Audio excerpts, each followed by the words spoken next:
Hej, nu skal vi prøve den flyvende luft. Den er hyggelig. Det kan du det er tvivl.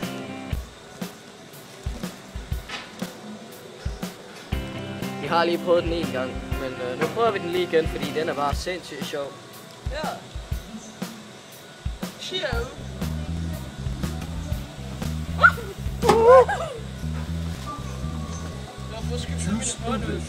By using the switch above your head between the Nej, den er på engelsk. Nej, den er på dansk.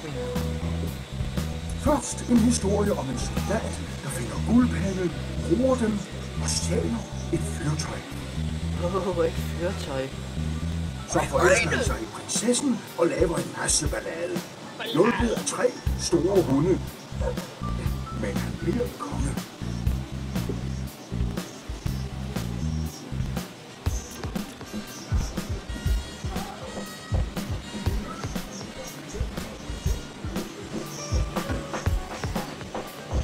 Slager!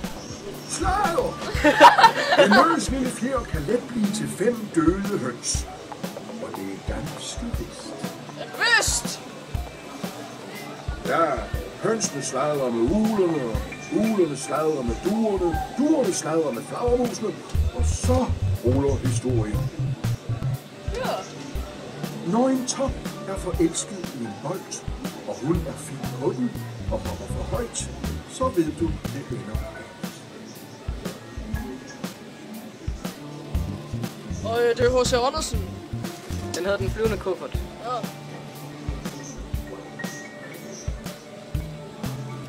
En smuk sommerfugl hjælper Tommelise væk. Væk fra mor Tusse og hendes grimme søn. Mange oplevelser. Sønnen var grim. Jeg ved det, fordi min ven Svane fortalte mig hele historien. Tommelise frelste faktisk Svane. Til gengæld tog han hende med til Blomsterkongen. Blomsterkongen? Den lille havfrue forlod sit smukke undersøgelse for at se verden. Harder. Så blev hun forelsket menneske. Menneske? Og rigtig skidt aftale. Forstår du? Hun var forelsket i en ung mand, hvis liv hun havde reddet. Der er et spejl. Og så bad hun heksen om at få ben, så hun kunne være sammen med ham. Men som det så ofte er, hun kunne ikke få alt, hvad hun ønskede. Nu kommer vi til historien om den standhaftige tinsoldat. Den smukke tinsoldat var forelsket i en danserinde. Når resten af legetøjet legede, kiggede han kun på hende.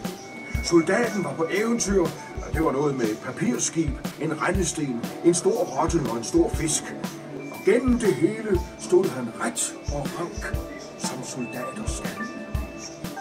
Han er glad. Nogen smiger, nogen roser noget, de ikke kan se. Sådan var det med kejserens nye klæder. Det var kun et lille barn, der turde sige, se, han har jo ikke noget på. Der var engang en ende til nogen anden. Hvorfor en solbriller på? Det er fordi, der er meget sol herinde. Ham og sagde, at han var grim, og så fløj han væk. Hele efteråret og vinteren var han alene og ked af det. Er det ked? Så mødte han nogle smukke svaner og opdagede, at også han var en svane. En svane? Naturen bringer altid tingene i orden. Den lille pige med svovlstikkerne tænder en tændstik for at varme hænderne og drømmer om et varmt hus med juletræ og stegt gås. Snart vil hun være langt væk. Et sted, hvor der hverken er koldt og sult. Stinappergale.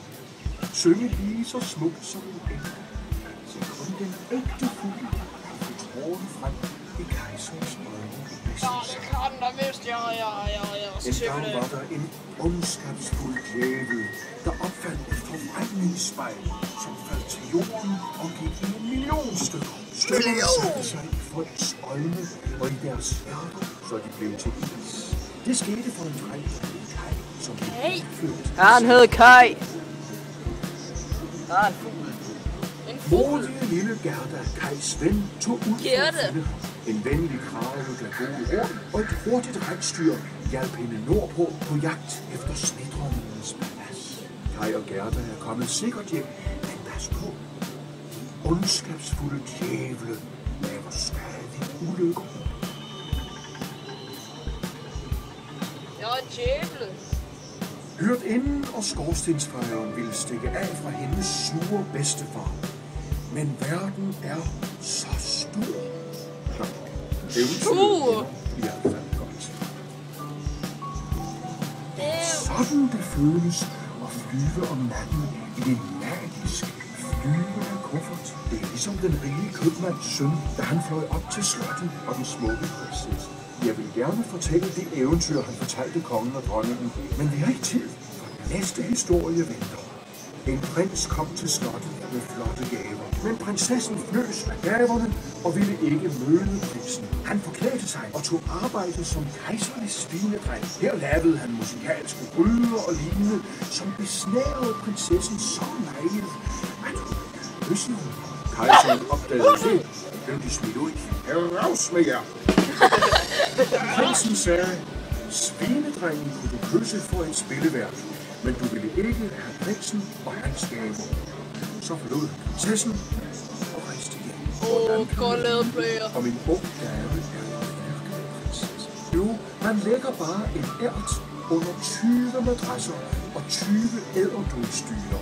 Hvis damen siger, at hun har ligget på noget hårdt, så er hun en Men der er 20 madrasser. Jeg er lidt 12. Det er ikke altid dem, der kan citere fra leksikonet eller kan brodere, som får prinsessen. Nogle gange er det døde De ridder. og gædevugge, der skal til. Bare spørg Klods Hans. Tak fordi du kom med mig i den flyvende kuffert. Det er hos Jeg er altid glad for at dele Han er så lækker. Han er min mand, siger jeg bare. Han har nogle flotte fotografier. Så. Nu er vi her, hvor vi startede, så hej hej. Ses næste uge.